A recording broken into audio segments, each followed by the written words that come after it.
அஸ்ஸலாமு அலைக்கும் சகோதரர்களே.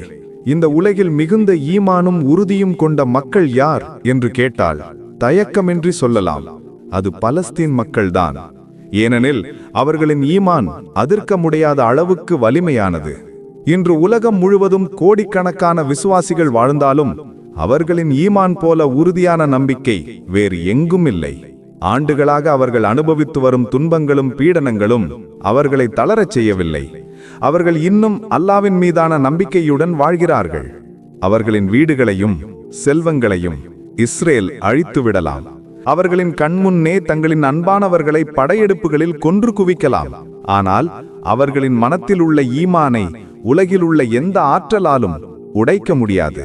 அந்த போர் நிலத்தில் பல மருத்துவர்கள் பணியாற்றிக் கொண்டிருக்கிறார்கள். அவர்களில் ஒருவர் ஆஸ்திரேலியாவிலிருந்து வந்த ஒரு முஸ்லிம் மருத்துவர். அவர் காசாவில் கண்ட ஒரு அதிசயத்தை கண்களில் கண்ணீர் கலந்த குரலில் பகிர்ந்துள்ளார். I saw people wake up from their anesthetic, as in mid-operation, and recite Quran.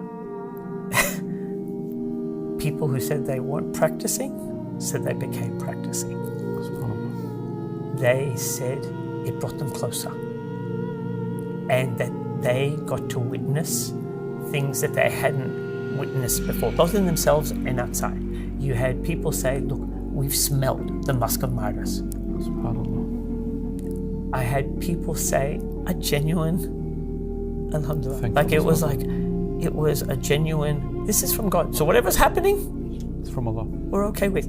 I'll tell you, I had the dad of a daughter who's lost both her legs. They still say alhamdulillah. But they say it with genuineness. They're not saying it as a passing comment.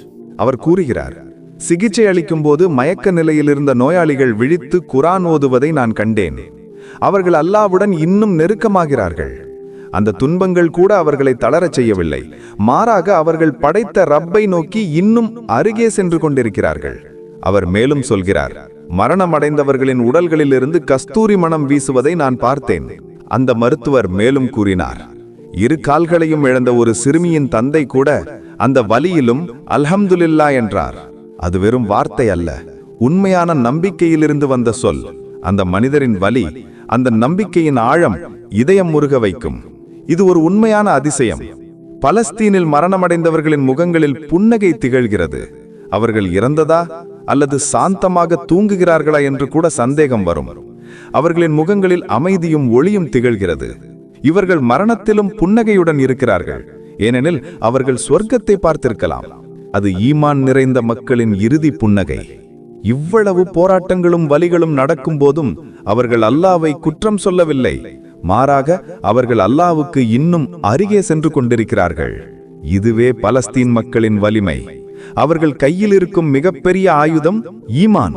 அந்த ஆயுதம் இருக்கும் வரை அவர்களை இந்த உலகில் யாராலும் தோற்கடிக்க முடியாது. பலஸ்தீன் மக்களின் ஈமான் உலகம் முழுவதும் மனிதகுலத்திற்கு ஒரு பாடம். அல்லாஹ் அவர்களுக்கு சக்தியையும் அமைதியையும் அருள்வானாக.